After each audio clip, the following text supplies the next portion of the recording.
एक आदमी को हमने देखा, रिक्शे वाले सुना, रिक्शा सब खड़ा, जी जी साहब रेल स्टेशन जाओगे? हाँ साहब जाएंगे। तो जाओ, फिर क्यों खड़े हो यहां? महाराज 2 आदमी एक साइकिल रिक्शा पे बैठे 1.5 घंटे तक, और उतरे तब उसे अठन्नी दे दी।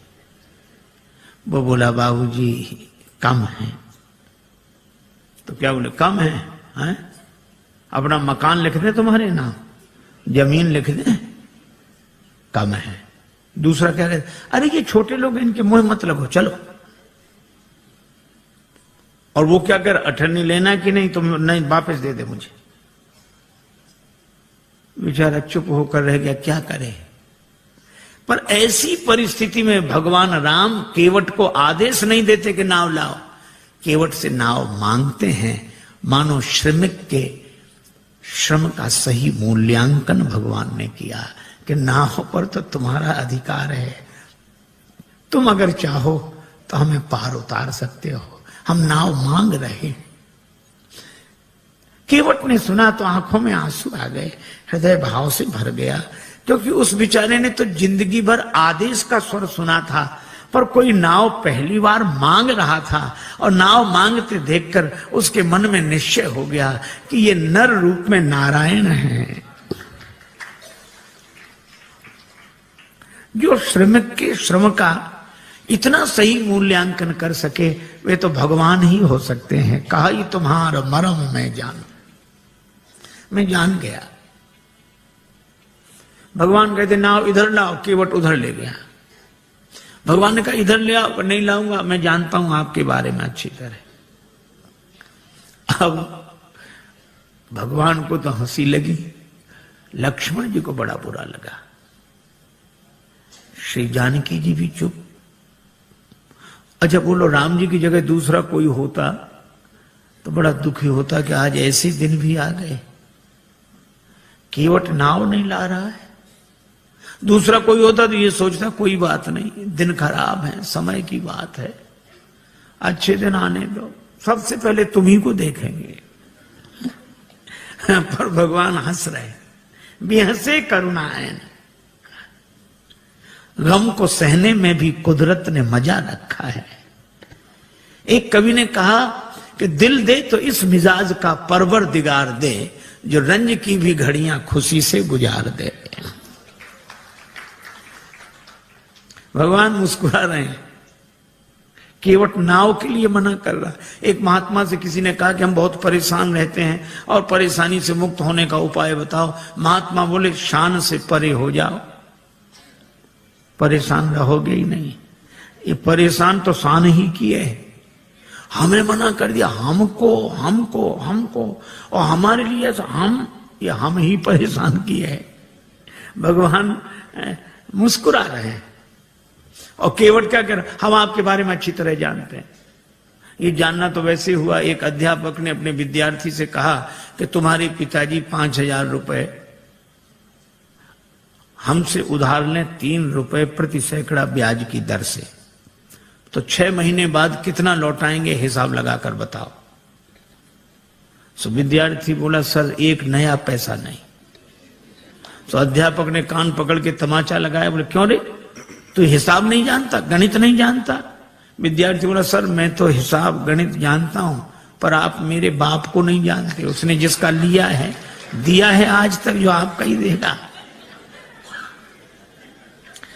अब कोई ऐसे कहे कि हम आपके बारे में अच्छी तरह जानते हैं, तो यही लगे कि ऐसा क्या हुआ जो ये जानता है। पर राम जी मुस्कुरा रहे हैं बेहसे, और श्री लक्ष्मण जी जानकी जी की ओर देखकर मुस्कुराते कि तुम भी मुस्कुराओ, काहे को ऐसे उदास क्यों हो। भगवान ने लक्ष्मण जी से कहा कि लक्ष्मण, ऐसा विचित्र भक्त देखा जिसे मैं बुलाऊं और ना आवे। लक्ष्मण जी तो मौके की तलाश में थे, खींच रहे थे। लक्ष्मण जी ने कहा कि प्रभु आपके जितने भक्त होते सब ऐसे ही होते, जो आपका कहना न माने वही आपके भक्त। भगवान ने कहा यही विचित्र भक्त है, दूसरा कौन? का दूसरे सुमंत जी। सुमंत जी रथ में बैठे, ये नाव में बैठा। सुमंत जी को भेजते हो कि अयोध्या जाओ, और केवट को बुलाते हो कि नाव लेकर आओ। तो जिसे भेजते हो वो जाता नहीं, और जिसे बुलाते हो वो आता नहीं है। न ये कहना माने न वो कहना माने। और लक्ष्मण जी के इस व्यंग पर जानकी माता भी मुस्कुराई, राम जी को भी हंसी आई। पर राम जी ने कहा, लक्ष्मण, किसी दुकानदार का सगुन सवेरे सवेरे बिगड़ जाए, उधार मांगने वाला आ जाए, तो बेचारा क्या सोचता है कि कहां से कहां तुम सवेरे सवेरे आ गए, अब दिन भर उधारी का ही सामना करना पड़ेगा, सगुन बिगड़ गया। तो भगवान श्री राम जी ने कहा कि लक्ष्मण, इसी तरह मेरी यात्रा का सगुन बिगड़ गया। जब मैं चला तो वनवास केवल मेरे लिए हुआ था। 14 वर्ष राम वनवासी। लक्ष्मण तुम्हारा भी वनवास नहीं था, श्री सीता जी का भी वनवास नहीं था। तो मैंने तुम दोनों को मना किया कि नहीं कि हमारे साथ वन मत चलो? दोनों बोले हाँ किया तो था। राम जी बोले तो फिर आप दोनों ने हमारा कहना माना? दोनों बोले नहीं माना। राम जी बोले हम तभी समझ गए थे कि जब यात्रा के शुरू में ये हाल है, जब अपने घर के ही लोग कहना नहीं मान रहे तो आगे जितने मिलेंगे सब ऐसे ही मिलेंगे। पर भगवान ने कहा कि श्री लक्ष्मण और श्री जानकी जी से कि आप दोनों ने कहना इसलिए नहीं माना क्योंकि मेरे प्रति प्रेम है, प्रेम के कारण कहना नहीं माना। तो मुझे लगता है कि केवट भी प्रेमी ही होगा, वो भी कहना नहीं मान रहा है। लक्ष्मण जी ने कहा इसमें प्रेम तो दिख नहीं रहा है। भगवान ने कहा केवट के जीवन में प्रेम का दर्शन है, प्रेम का प्रदर्शन नहीं है। जैसे हम लोगों का होता है, जो मिले उसी से, अरे आप तो हमें प्राणों से अधिक प्रिय हो। सच कह रहे हैं, प्राणों से अधिक प्रिय। और एक से नहीं कहेंगे, दूसरे से कहेंगे थोड़ी देर बाद फिर, अरे भैया प्राणों से ज्यादा प्रिय हो। दिन में 10-20 से कह देते प्राणों से अधिक प्रिय हो। ये तो भगवान की बड़ी कृपा है कि प्राण ये सुनकर नाराज नहीं होते। नहीं कहीं प्राण नाराज हो जाए कि हमसे ज्यादा प्रिय है तो इन्हीं को रखो, अब हम जा रहे हैं। कोई नहीं कहेगा। केवट के जीवन में प्रेम का दर्शन है। लक्ष्मण जी ने कहा कि महाराज इसका प्रेम तो आप ही समझो। अच्छा केवट क्या सोच रहा है? केवट जान गया है कि आप भगवान हैं, पर केवट कहता है कि आपको कोई रोक नहीं सका। जनकपुर वाले जनकपुर में नहीं रोक सके, आप अयोध्या आ गए। अयोध्या वाले अयोध्या में नहीं रोक सके, आप श्रृंगवेरपुर आ गए। और श्रृंगवेरपुर के राजा श्रृंगवेरपुर में नहीं रोक सके, आप गंगा जी किनारे आ गए। और अगर मैं भी आपको नाव में बिठाकर पार कर दूंगा तो फिर मेरी भी क्या हिम्मत जो मैं आपको रोक लूं। तो उपाय यही अच्छा है, ना नाव लाऊंगा ना पार करूंगा, अपने आप रुके रहोगे। कहा तुम्हारा मरम नहीं जाना।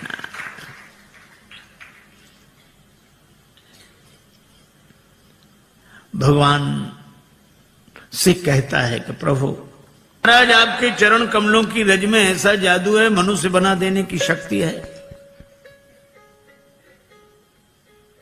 शिला को चरण छुला दिया, नारी बन गई। भगवान ने कहा तो शिला तो पत्थर की होती, तुम्हारी नाव कोई पत्थर की है? केवट बोला वाह महाराज, शिला तो देर में बनी होगी, ये तो लकड़ी तो पत्थर से कोमल होती है। पाहन ते बन बाहन काठ को कोमल है, जल खाई रहा है। ये तो और जल्दी बनेगी, पानी में पड़ी हुई लकड़ी और कोमल होगी। भगवान ने कहा क्या उपाय क्या है, क्या चाहते हो? केवट बोला हम क्या चाहते हैं, आप पार जाना चाहते हो कि नहीं? भगवान बोले हमें तो जाना ही। तो फिर ये कहो आप चाहते हो पार जाना? हाँ तो जो प्रभु पार अवसिगा चाहो, मोहि पद पदुम पखारन कहो। अपने चरण कमल धोने के लिए कहो। भगवान ने कहा कि वैसे काम नहीं बनेगा। केवट बोले कैसी बनेगा? ये नाव बनेगी नारी यहां गंगा जी किनारे, और जब नारी बनेगी तो घर में बैठेगी। लेकिन जब ये घर में बैठेगी तो घर में जो पहले से बैठी है वो, उसको तो लगेगा कि नहीं कि नाव नारी बन गई, वह तो सोचेगी नाव बेचकर दूसरा विवाह करके लाया। और महाराज, घरनी घर क्यों समझाई हूं जू, उसको मैं कैसे समझाऊंगा? लक्ष्मण जी ने कहा हद हो गई, भगवान को समझा रहे और पत्नी को नहीं समझा सकते। केवट बोला महाराज अपने अपने अनुभव की बात है, भगवान को समझाना आसान है, बहुत कठिन है। राम जी खूब हंसे, लक्ष्मण जी भी हंस रहे हैं केवट की इन अटपटी बातों पर। भगवान बोले तो और कोई उपाय? एक उपाय है। क्या? यही घाट ते थोड़िक दूरी अहे कटिलों जल था दिखाई हो जो, थोड़ी दूरी पर कमर तक जल है, आराम से निकल जाओ। भगवान बोले वही ठीक, बताओ। केवट बोला वाह महाराज, अभी सवेरा हुआ है, यात्रियों का आना जाना शुरू हुआ है, हम आपको वो जगह बताने जाएं सब देख लेंगे, हमारी नाव में कौन बैठेगा, रोजी रोटी का सवाल है, ऐसा नहीं। तो फिर आप दिन भर रुको, जब सूर्यास्त हो जाएगा सब लोगों का आना जाना बंद होगा, मैं जाके बता दूंगा, फिर रात को निकल जाना, चाहे सवेरे निकल जाना। भगवान बोले लक्ष्मण चरण धुलाना ही ठीक है, यहां कहां रुकेंगे। केवट कहता है कि चरण धोने के लिए कहो। पात भरी सहरी सकल सुत बारे बारे, केवट की जाति कछु वेद ना पढ़ाई हो, पूरा परिवार मेरो याही लाग राजा जू हो, वित्तहीन कैसे दूसरी गढ़ाई हो। अगर ये नाव नारी बन गई तो फिर यह भी तो सोचो महाराज, कर पूरे परिवार का पालन इसी नाव से होता है, तो परिवार का पालन करने वाला साधन तो चला जाए और घर का एक सदस्य और बढ़ जाए। महाराज कृपा करो आप। अच्छा, अब इसमें एक बड़ा तात्विक संकेत है। केवट कहता है कि नाव नारी न बने। हम लोग भी व्यवहार का काम करते हैं, दुकान चलाते हैं, व्यापार करते हैं, पैसा लेते हैं, देते हैं। श्री तुलसीदास जी कहते हैं सब करो, कोई बात नहीं। केवट भी यही करता है, धंधा करता है, यात्रियों को बिठाता है, उस पार ले जाता है, पैसा लेता है। लेकिन इस केवट की सबसे बड़ी विशेषता एक है कि यह नाव तो चलाता है, लेकिन नाव गंगा जी में चलाता है। और गंगा जी क्या है? का राम भक्ति जहां सुरसरी धारा। इसी तरह हम दुकान व्यापार आदि सब करें, लेकिन भक्ति की भाव धारा से जुड़कर करें। यही केवट प्रसंग का संकेत है। भगवान ने कहा अगर तुम्हारी नाव नारी बन गई तो पार करने वाली खुद पार हो जाएगी, जड़त्व से मुक्त हो जाएगी। केवट बोला सो तो ठीक है, लेकिन नाव नारी बनेगी तो घर में बैठेगी, और इसका अर्थ कि मेरी बुद्धि अगर चैतन्य हो गई तो आत्मन्यो आत्मना तुष्टा के भाव से घर में बैठेगी, तो भक्ति की गंगा जी तो छूट जाएंगी। प्रभु मैं ऐसी मुक्ति नहीं चाहता जो भक्ति की गंगा जी से दूर कर दे। वह नहीं बंधन की जो अज्ञानता से बांध ले मन, और फिर सहसा कभी भी टूट सकता हो अकारण। मुक्ति छू पाए न जिसको मैं उसे बंधन कहूंगा, जो मरण को जन्म समझे मैं उसे जीवन कहूंगा। महाराज मुझे मुक्ति नहीं चाहिए, और आपके चरणों की रज मुक्त कर देने वाली है, तो इस मुक्त कर देने वाली धूल को ही धो डालूंगा। काहे से धोगे? गंगा जल से। और कितना बढ़िया संकेत है कि इस मुक्त करने वाली रज अर्थात रजोगुण जन्य कामना को भक्ति के भाव जल से धो डालूंगा। मुक्ति नहीं चाहिए, सगुण उपासक मोक्ष न लें। भगवान ने कहा तो फिर धो लो चरण, क्या दिक्कत है? केवट बोला ऐसे नहीं धोऊंगा, कहोगे तब धोऊंगा। मोहि पद पदुम पखारन कहाहु कहो। श्री राम जी ने कहा कि काहे को इतनी जिद कर रहे हो? अरे बहुत लोगों ने हमारे चरण हमसे बिना पूछे धो लिए, हमने मना थोड़े ही किया। तुम भी धोगे तो मना थोड़े ही करेंगे, पर कहलाते क्यों हो? और फिर हमको संकोच होता, हम कैसे कहें कि हमारे चरण धो लो? अरे किसी श्रद्धे के प्रति किसी की श्रद्धा है तो चरण छू ले, पर ऐसा कौन श्रद्धेय होगा जो अपने चरण फैला कह के चलो छुओ? ऐसा तो वही कह सकता है जिसका शर्म से कोई संबंध ना हो। अब भगवान कैसे कह देंगे हमारे चरण धो? और केवट कहता कहोगे तभी धोएंगे। तो भगवान ने बिना कहा कि बिना पूछे धो लो। बहुतों ने धो लिए। केवट ने कहा सुनो महाराज, जिन्होंने बिना पूछे आपके चरण धो लिए उनकी अपनी गरज रही होगी, उन्हें भवसागर से पार जाना होगा, इसलिए उन्होंने आपके चरण आपसे बिना पूछे धो लिए। लेकिन यहां गरज मेरी नहीं, यहां गरज आपकी है। मुझे पार नहीं जाना, पार आपको जाना है। इसलिए अगर पार जाना हो तो कहो कि हमारे चरण धोकर हमें पार कर दो। भगवान मुस्कुराए कि केवट सब कुछ पाए ले रहा है, पर इतना चतुर है एहसान रत्ती भर नहीं। आपकी गरज है, कहना हो कहो। लक्ष्मण जी बोले अगर चरण धुला लें तो? लक्ष्मण जी बोले सुन, पहली बात सुन, भगवान से भी बहस कर रहा है, कहीं भगवान नाराज हो गए तो वापिस चले जाएंगे। केवट बोला नहीं जाएंगे। कहा ही तुम्हारा मरम में जाना। श्री जानकी जी भी साथ आई हैं, और मरम शब्द का एक ही अर्थ है, रकार रामचंद्र हैं, मकार मातु जानकी। तो ये रकार रूपी राम जी मकार से घिरे हुए हैं, अर्थात श्री जानकी जी की कृपा के कारण आए हैं, और जानकी जी उपस्थित हैं तो श्री राम लौट नहीं सकते, वो तो कल्याण करके ही जाएंगे। अच्छा सो तो ठीक है। भगवान बोले अगर चरण धुला लें तो? केवट बोला चरण धुला लो तो कोई हम पर एहसान करोगे? औरों से उतराई लेता हूं, आपसे नहीं लूंगा। नहीं लोगे ना? पद कमल धोए चढ़ाई नाव, ननाथ उतराई चहो।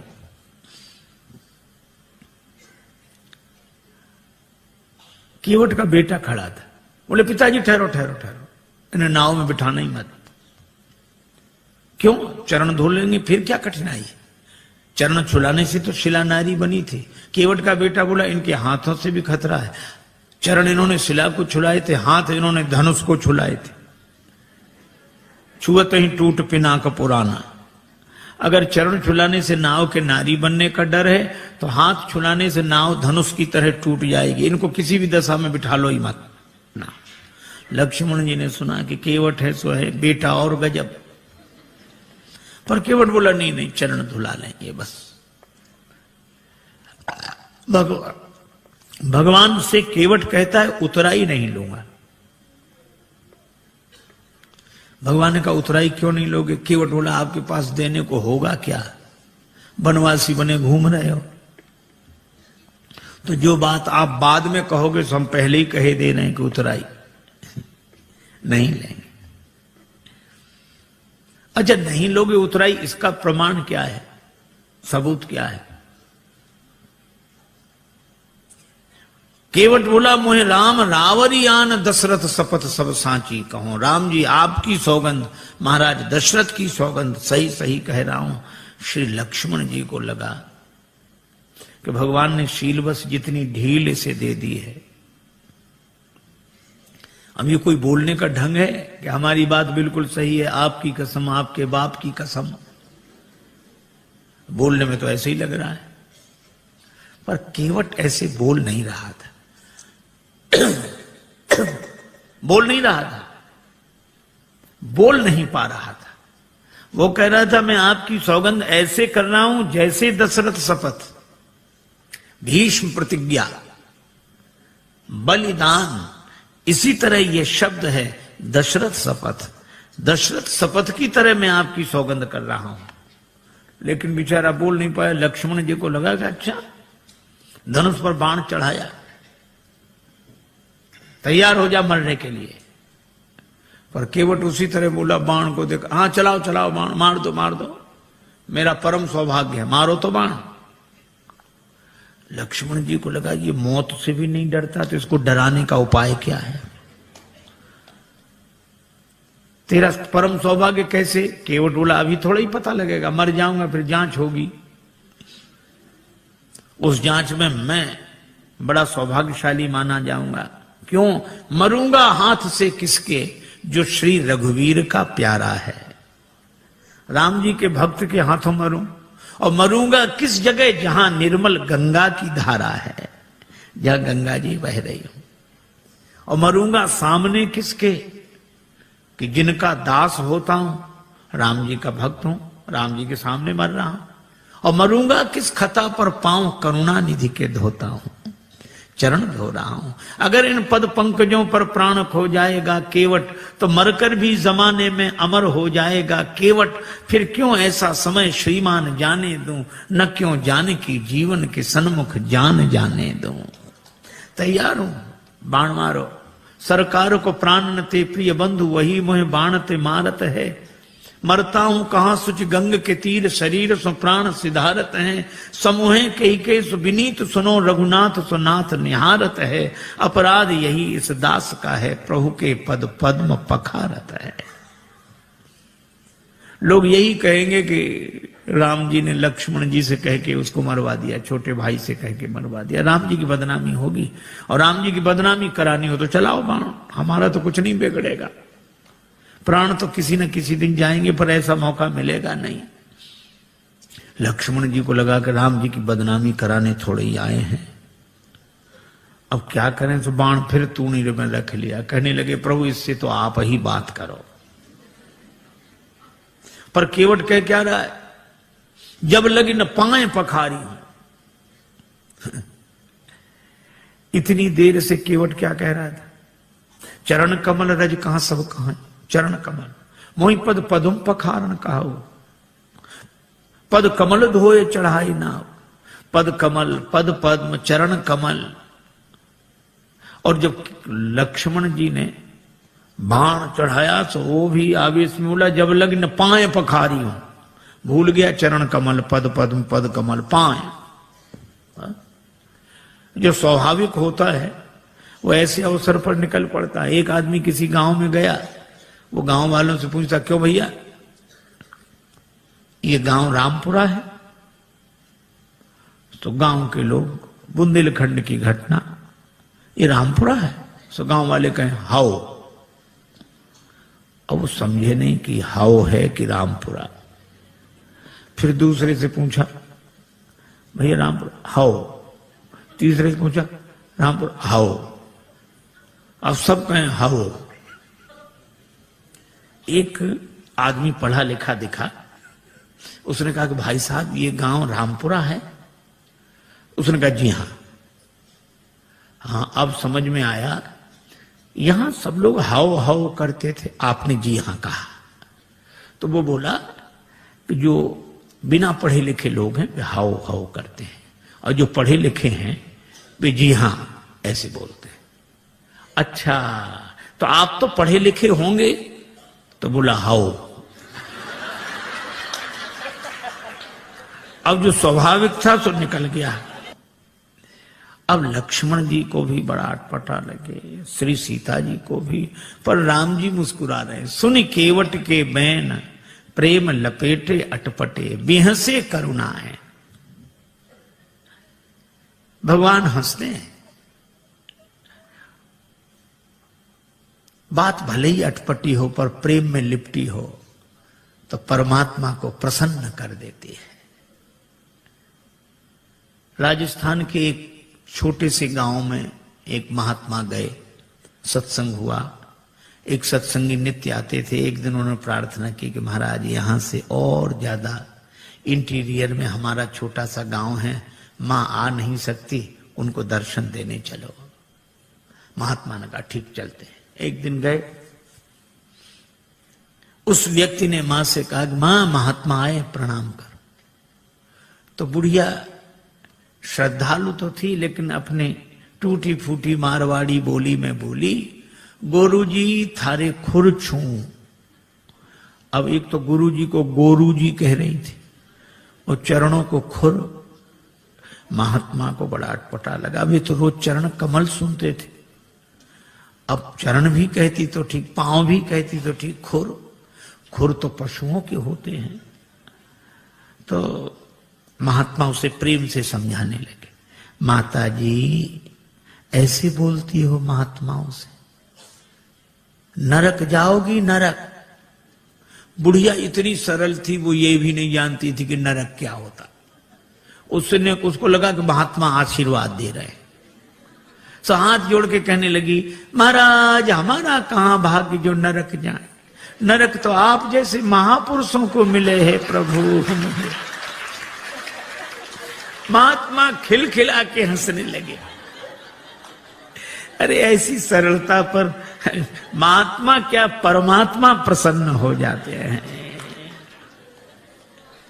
और भगवान दोनों की ओर देखकर मुस्कुरा रहे हैं। श्री राम जी का विवाह नहीं हुआ था, श्री लक्ष्मण जी युगल चरण धोकर चरणामृत लेते। विवाह हुआ तो बायां चरण श्री किशोरी जी, दायां चरण लक्ष्मण जी धोकर चरणामृत लेते थे। पर आज केवट न दायां की बात करा न बायां की, मोहि पद पदुम पखारण कहो। तो भगवान मुस्कुरा कर देखते हैं कि तुम दोनों का अधिकार जा रहा है।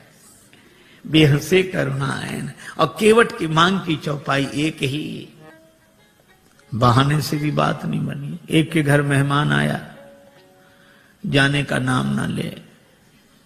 दोपहर का तो भोजन करा दिया, वो इतना कृपण कि शाम का भोजन न कराए। लेकिन मना कैसे करे। बेटे से बोला, मेहमान के पास जब बैठे हो तब आकर पूछना शाम के भोजन के लिए। बेटे ने कहा, पिताजी शाम को भोजन क्या बने। तो पिता मेहमान के बगल में बैठा था। पिता कहने लगे, शाम को फिर भोजन, अभी मेहमान के साथ तो हमने भोजन किया ही था, अब शाम को फिर भोजन करें, हम कोई राक्षस हैं? मेहमान से पूछ लो, मतलब मेहमान भोजन करे तो राक्षस। बेचारे मेहमान ने भी कह दिया कि नहीं ठीक है, हो गया। बहाने में लोग बड़े चतुर। एक महात्मा किसी वृद्धा माता के यहां भोजन को गए, मैया ने सब भोजन परोस दिया, पंखा लेके बैठ गई। थाली में पीछे पापड़ रखे थे, पापड़ परोसना भूल गई। अब महात्मा का मन पापड़ पे जाए बार बार। मन का ये स्वभाव है, जो करोड़ों की चीज मिली हो तो उसे 2 कौड़ी की लगती है, 2 कौड़ी की चीज ना मिले तो करोड़ों की लगती है। उधर ही देखे, लेकिन मांगने में शर्म भी लगे और बुढ़िया को याद ना आवे।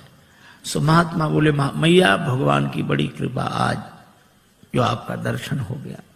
क्यों? रास्ते में बड़ा लंबा सांप मिला। सांप? हाँ, लंबा था बहुत। कितना लंबा महाराज? यहां से वो पापड़ की थाली रखी। बुढ़िया बोले, अरे महाराज पापड़ परोसना तो मैं भूल ही गई। महात्मा बोले, हम तो बता रहे थे कि सांप कितना लंबा था। तो कई बार बहाने से भी बात बन जाती, युक्ति से बना लेना चाहिए, लेकिन कई बार बहाने से भी बात नहीं बनती। एक के घर मेहमान आए, जाए नहीं, और बेचारा घर वाला संकोची कुछ कहे नहीं। 5-7 दिन हो गए। एक दिन पति पत्नी से बोला कि देवी ये मेहमान तो जाता ही नहीं, कोई उपाय। पत्नी बोली, और खिलाओ पिलाओ और सम्मान करो, काहे को जाएगा वो। देखो देखो ये व्यंग मत करो, तो उपाय बताओ। पत्नी बोली, उपाय तो है 3 मर्ज, उपाय 1। बुखार हो, जुखाम हो, मेहमान हो। ज्वर जुखाम और पाहुना, ज्वर जुखाम और पाहुना, इनका एक उपाय, लंघन दे दो तान के फिर न वापस आए। लंघन दे दो बुखार नहीं आएगा, लंघन दे दो जुकाम नहीं आएगा, और लंघन दे दो मेहमान नहीं आएगा। हाँ ये बात तो ठीक है, लेकिन अब हम लोग भोजन बनाएं उसे ना दें तो एक दिन ना बनाओ। तो नहीं बनाने का तो कोई कारण होगा। झगड़ा, हम लोगों में झगड़ा होते नहीं, झूठा ही झगड़ा कर लो। अब बाहर वाले कमरे में मेहमान बैठा, अब भीतर जोर जोर से इन्होंने झगड़ा करना शुरू किया। पति ने डांटना शुरू किया, और पत्नी ने, मुझे देखो तुम मुझे डांटते रहते, और आज और ये, आज भोजन ही नहीं बनाऊंगी मैं। पति बोला, बनाना ही मत।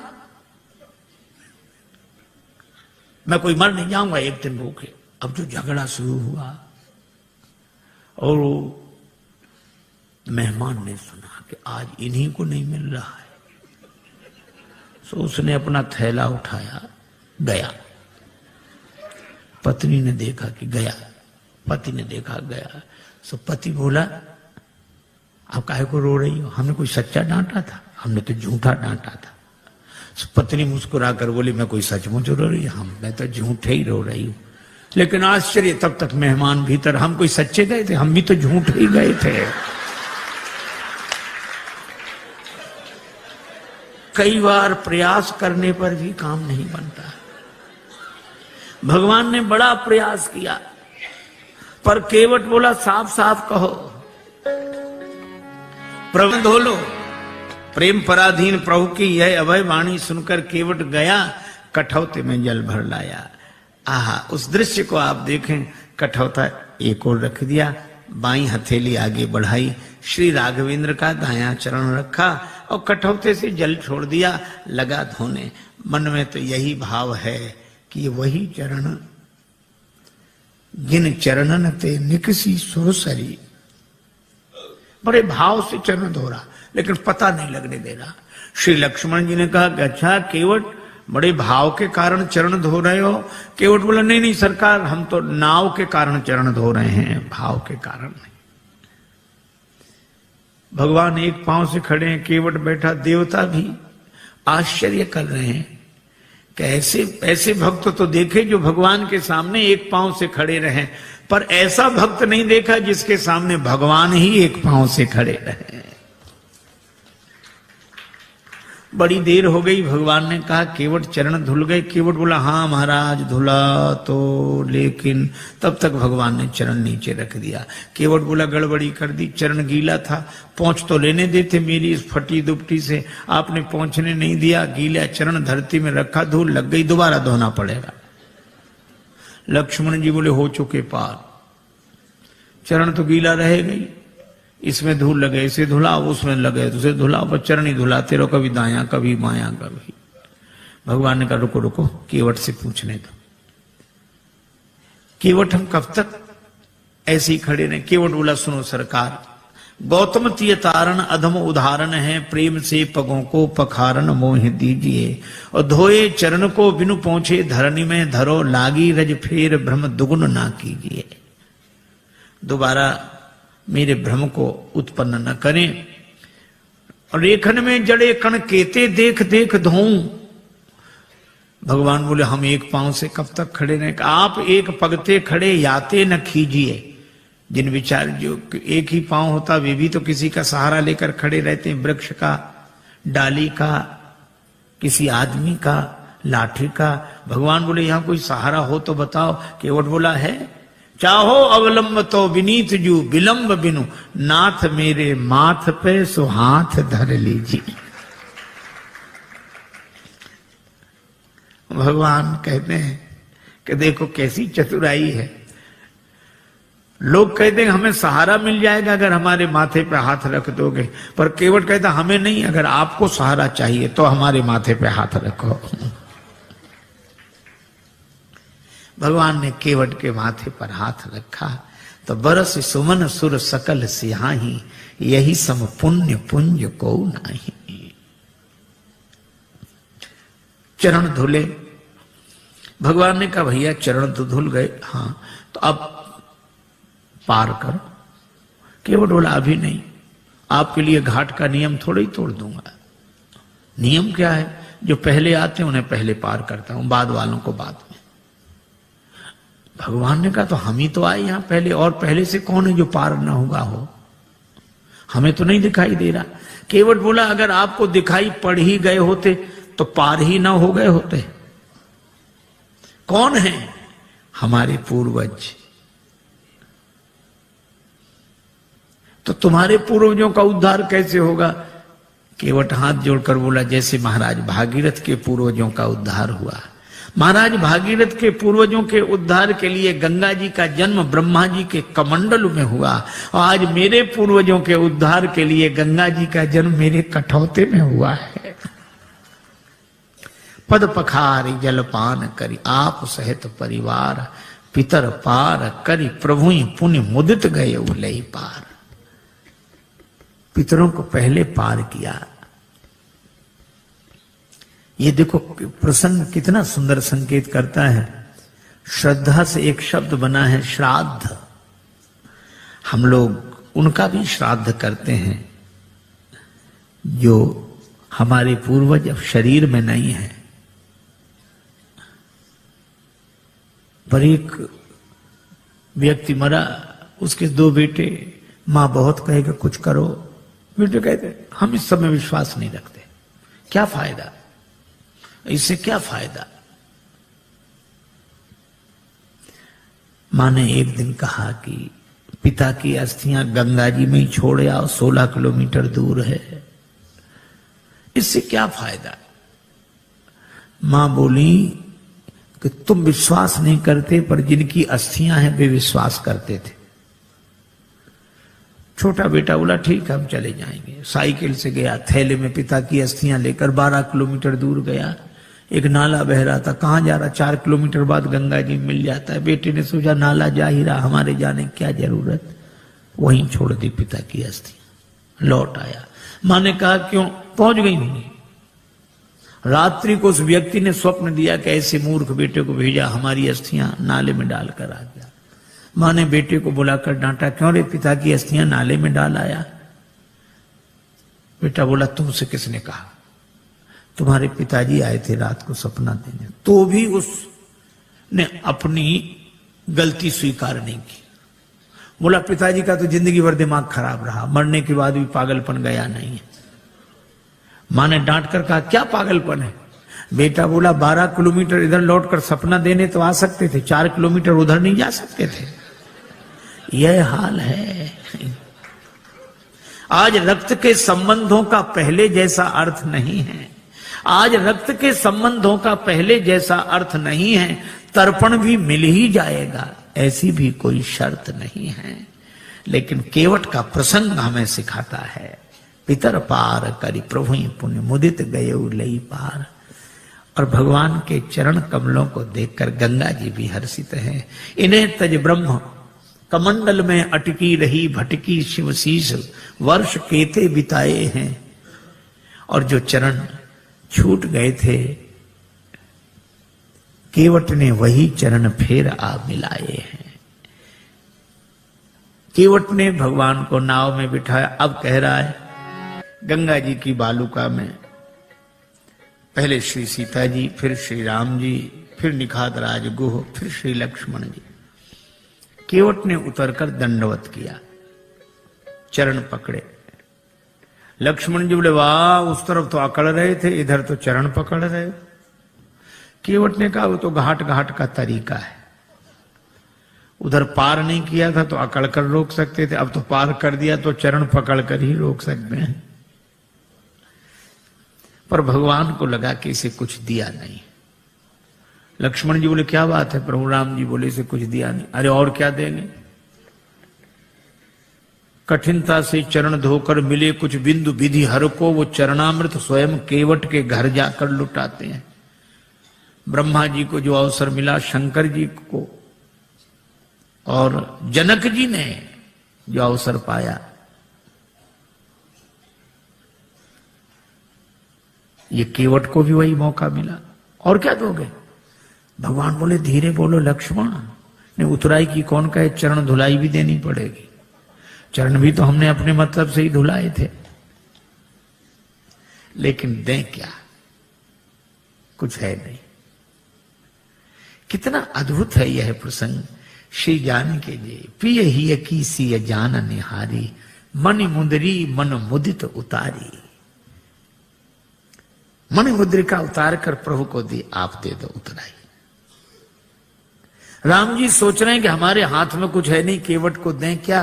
पर श्री जानकी जी ने मन में सोचा और कहा कि प्रभु, मन ही मन कहा कि प्रभु आपके उस हाथ में नहीं, इस हाथ में तो है। श्री राम जी ने कहा कि तुम्हारा हाथ मेरा हाथ कब से हो गया। श्री जानकी जी ने कहा कि प्रभु जब से मेरे पिता ने मेरा हाथ आपके हाथ में दे दिया, उस दिन से मेरा हाथ आपका हाथ हो गया। उतार कर अंगूठी दी। यह आदर्श दाम्पत्य प्रेम का अनुपम उदाहरण। आप कल्पना करो, आज की परिस्थिति में अगर ऐसा होता, कोई घर छोड़कर वन में होता और साथ में पत्नी होती और उसे कुछ देना होता, तो बेचारे पति को ही कहना पड़ता कि वो ऐसा है, वो पति के हाँ बोलो, क्या बात, बोलो बोलो, क्या ये अंगूठी। पत्नी क्या कहती, अपना तो सब बर्बाद कर ही बैठे, ऐसा स्वभाव, अब यही और बच्चे तो ले आग लगा दो, चाहे जो कुछ करो, ले यही होता। पर श्री जानकी जी कहती हैं नहीं। या कोई दूसरी भावना वाली देवी होती तो वो कहती अरे ये क्या देंगे, लो हम देंगे, केवट ले। पर श्री जानकी जी यह नहीं करती, राम जी को देती, प्रभु आप दे दो। भगवान ने कहा केवट उतराई ले लो, कहे कृपालु ले हो उतराई, केवट चरण गहे अकुलाई। महाराज नहीं चाहिए। भगवान ने कहा क्यों नहीं चाहिए? क्या तुम्हारे मन में इच्छा नहीं थी? इच्छा थी तब मिल नहीं रहा था, और अब मिल रहा है तो इच्छा नहीं।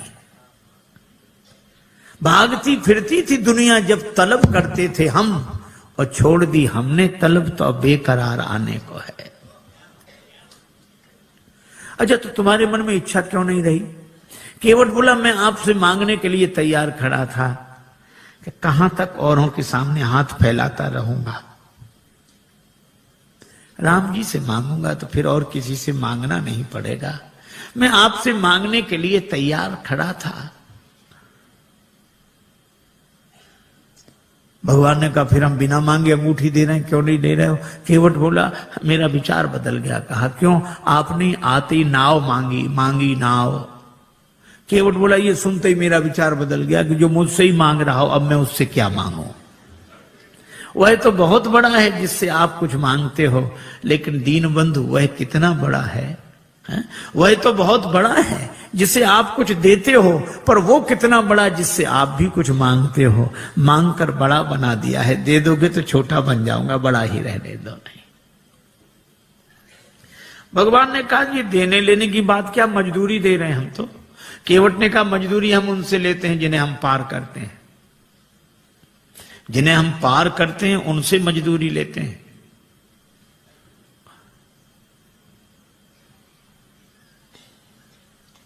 हमने आपको पार नहीं किया। श्री राम जी बोले पार नहीं किया तो हम पार आए कैसे? केवट बोला यही तो हम पूछ रहे हैं, कैसे आए? भगवान बोले नाव से आए। केवट बोला नैया से आए। हाँ, ये नैया किसकी थी? केवट तुम्हारी। केवट बोला यही तो हम कह रहे हैं कि नैया तो हमारी ही पार लगी है, आप पार होने के लिए नहीं आए थे, हमारी नैया पार लगाने के लिए आए थे। आपने चरण रख दिया तो हमारी नैया पार लग गई। उतराई तो हमें देनी चाहिए, दे नहीं सकते तो ले कैसे लें? इसलिए प्रभु नहीं चाहिए। भगवान ने कहा कर ले लो। केवट बोला कि प्रभु वैसे भी नहीं ले सकते, हमारी आपकी बिरादरी एक है, हम लोग सगे भाई हैं। भगवान ने लक्ष्मण जी की तरफ देखा कि सुन ले। लक्ष्मण जी बोले अभी क्या और मोह लगाओ भाई, पता नहीं क्या क्या बनेगा वो अभी। भगवान ने कहा लक्ष्मण अभी पूछते हैं। केवट से कहा कैसे भाई? केवट ने कहा कि मैं गंगा तट का माझी हूं, तुम भवसागर के केवट हो। मैं इस भव सरिता के तीर में हूं, मैं इस सुरसरी के तीर में हूं, तुम उस भव सरिता के तट हो। आपका भी काम पार करना, मेरा काम भी पार करना। तो मजदूर कहीं मजदूरों से मजदूरी लेते हैं भैया, मल्लाह कहीं मल्लाहों से मल्लाही लेते हैं भैया। भगवान बोले तो हम किसी का कर्ज नहीं रखते। केवट बोला हमारा रख लो। क्यों? चुकाने दोबारा तो आ जाओगे। भगवान बोले हम ना आए तो? केवट बोला हम वसूल करने आ जाएंगे।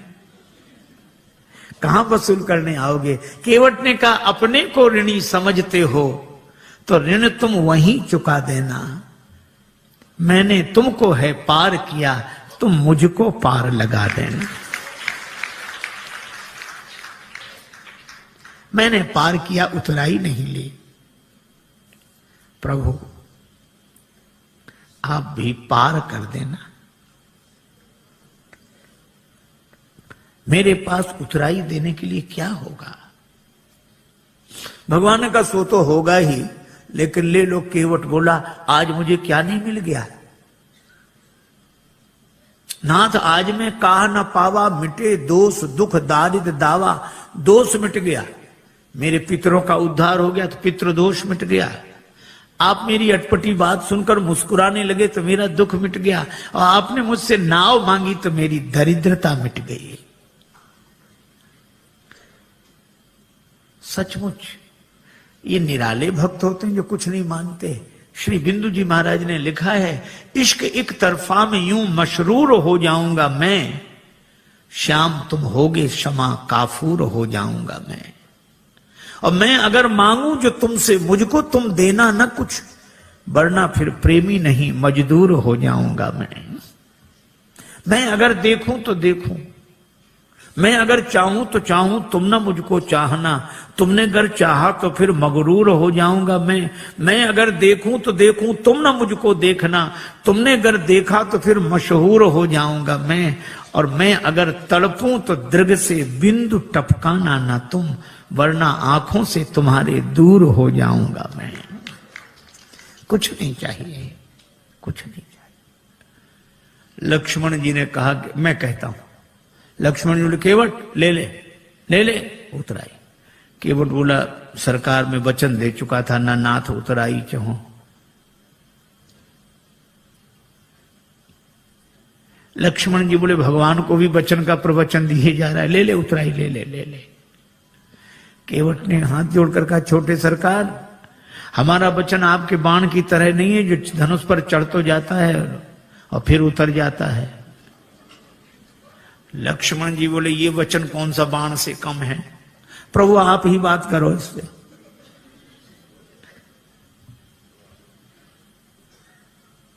श्री जानकी जी ने कहा कि प्रभु हमारी ओर से कह दो। बहुत कीन प्रभु लखन सिय। श्री जानकी जी की ओर से राम जी ने कहा कि केवट उतराई ले लो। श्री किशोरी जी की अंगूठी है उनकी ओर से।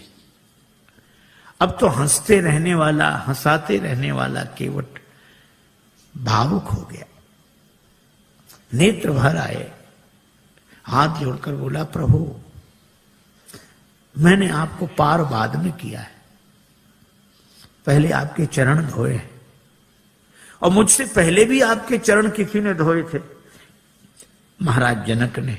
और महाराज जनक ने आपके चरण धोकर अपनी बेटी जानकी आपको अर्पित कर दी। मैं कैसा चरण धोने वाला जो उसी बेटी की अंगूठी उतराई में ले लूं? मैं दे नहीं सकता तो ले कैसे लूं? केवट के आंसू भर आए और श्री जानकी जी को गंगा जी किनारे भी अपनी मिथिला याद आ गई। भगवान ने कहा केवट तुम कुछ नहीं लेते तो मुझे दे दो। प्रभु आपको क्या दूं?